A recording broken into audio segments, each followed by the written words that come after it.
Paki-like na rin po at subscribe at pindutin ang notification bell. Ulitin ko, subscribe na po kayo para ma-notify kayo sa mga bago kong video. Maraming salamat po. God bless you all. Ito po si Ricky Waray TV ay nagsasabing magandang buhay!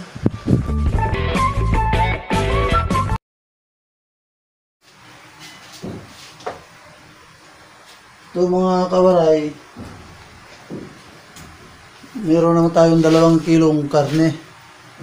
Ngayon, hiwain natin ito, slice natin. Pero bago ito, hiniwa ko muna ito ng pagganito. Mga 2 daliri. Tama lang po yan sa pang-negosyuhan na ano. Ngayon, i-slice natin siya ng manipis para yung pangtuhog na sa barbecue stick. Ganito lang po yung kasimple, mga kawaray. I-slice po natin ng ganito lang.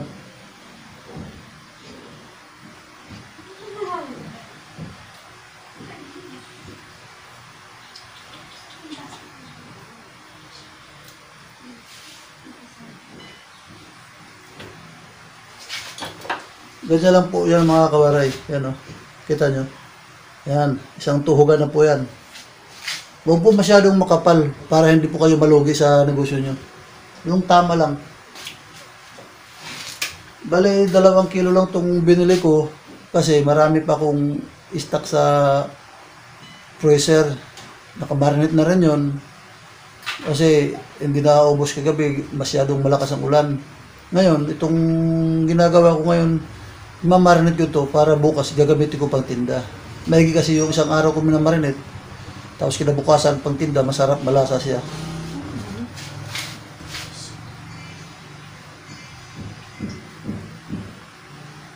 Ganito lang po ang pag-iwan ng mga kawaray para hindi kayo nahihirapan. Ganyan lang po yan. Saka presentable sa tingnan. Maganda pagkahiwa. Mabilis lang pag ginanyan nyo.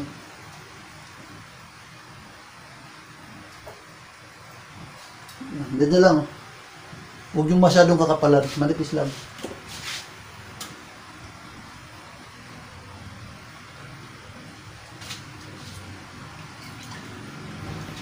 Bali, puro laman lang muna ito ano. Kasi yung taba, itatapis ko lang mamaya pag nagtuhog ako.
Siya nga pala ang presyuhan ng panindang barbecue. 15 pesos pa lang po ang isang tuhog, 15 pesos lang ang isang tuhog. Presyong kaibigan lang po ito, presyong kapitbahay lang. Yung iba rito titinda, may 20 pesos, may 25.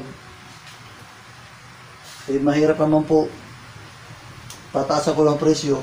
Puro lang din po mahirap naman ito mga customer ko. Matagal tayo makabenta.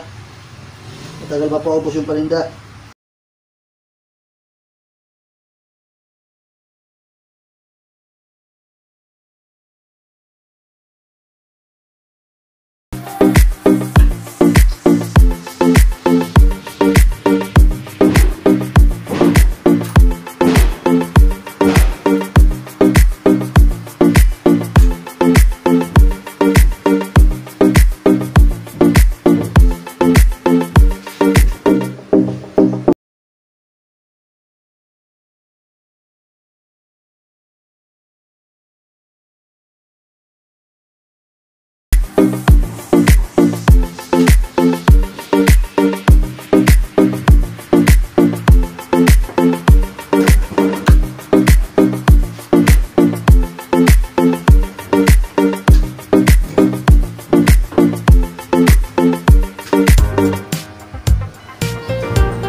ganitong haba, pinahati ko lang po yan pag tutuhog, pag stick ko mamaya.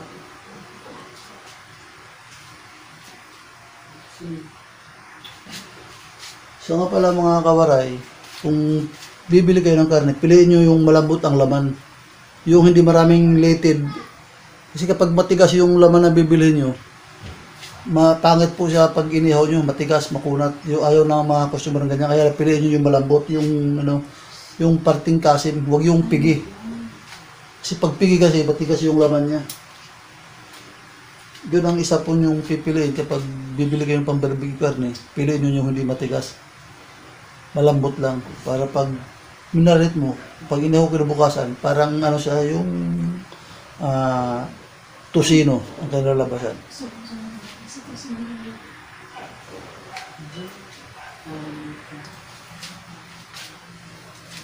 Ito na po mga kawaray, natapos na po tayo maghiwa. Yan.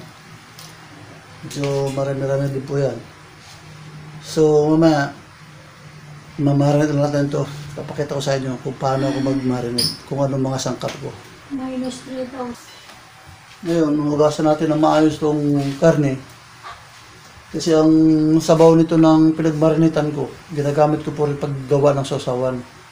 Ipapakita ko na sa inyo sa susunod ko na vlog kung paano ko gumawa ng sausawan ng barbecue na matamis.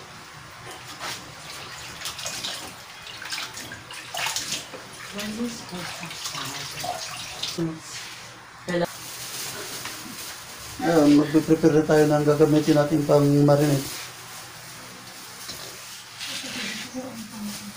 Meron po tayo ditong asukal. Ayan.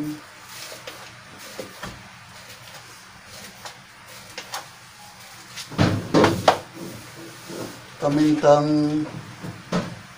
durog.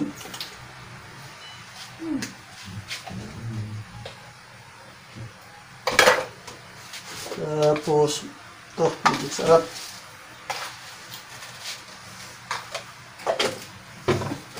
Bitsin.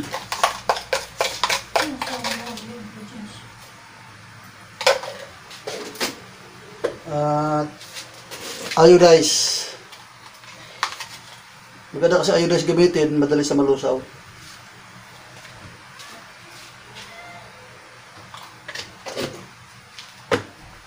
Toyo. Ayan.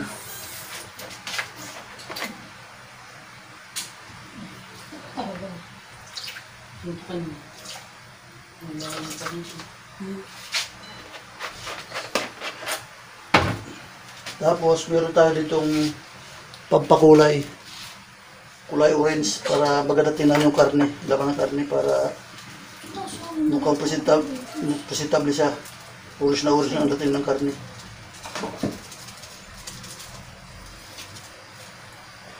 Tapos meron din tayong Sprite.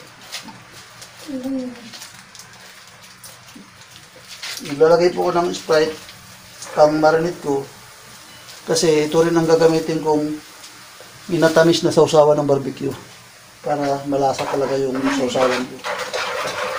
Double purpose.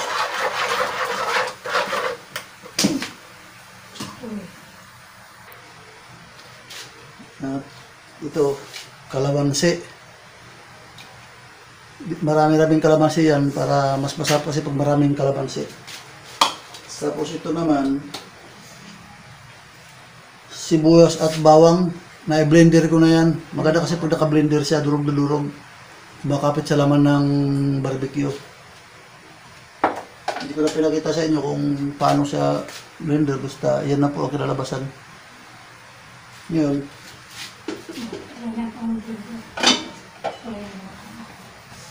Okay, nag-challenge. Kasi ipapako mo dito yung challenge.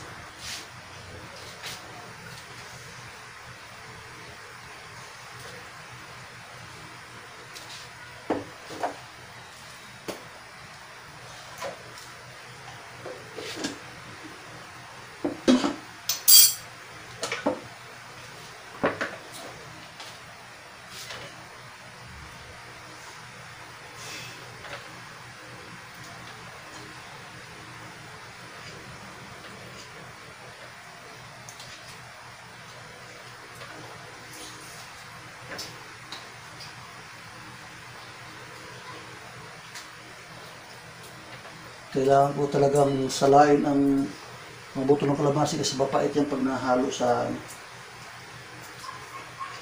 minarinate.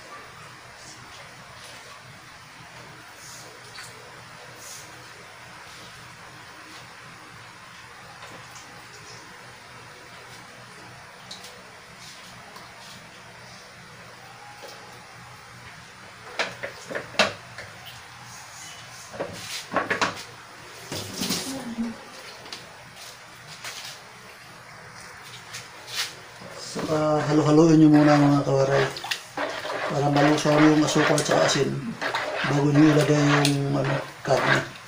Para pag tikim nyo, malalasahan nyo kung ano ang kulang. Hindi katulad sa dinlikta nyo sinasabay nyo sa karne. Pag hindi pa nalusaw ang asin, saka asukal, hindi nyo malalasahan kung matabang ba o maalat.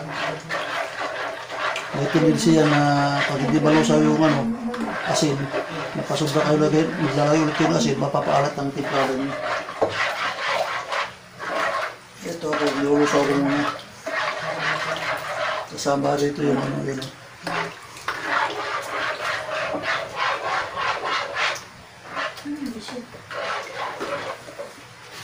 Yan, tumatanong ka lang.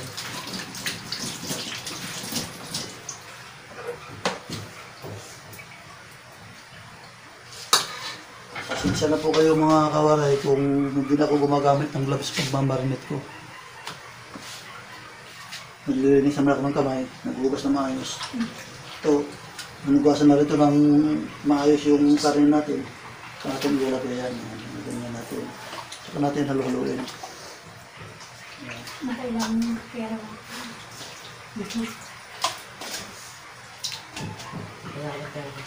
Ano na. Pasensya na kayo mga kawaray kung may maingay sa likod, nag-away yung pusa at saka aso. Hindi mapigilan buha nga.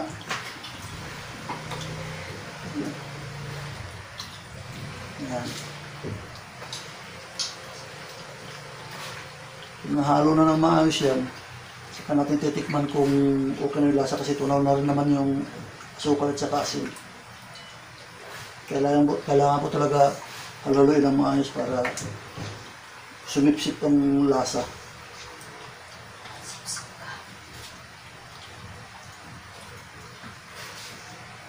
Tikman natin. Kulang pa sana ng tuyo mga kawaray. Tignan natin kamay na tapos ipasok.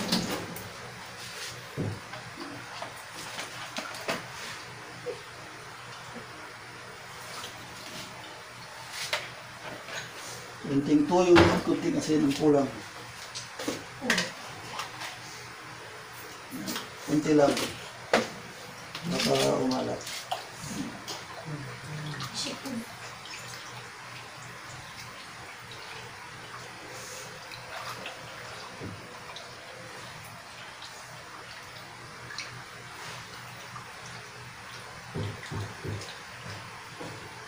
Bali, ang sabaw nito, ito ang gagamitin ko bukas. Lulutuin ko rin to. Pang sausaw sa barbecue, pang punas at saka sausawan.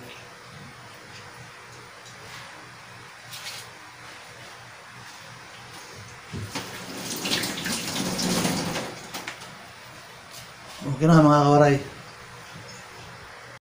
Ayan na po mga kawaray. Tapos na po ako magtuhog. At yan po ang mga painda namin.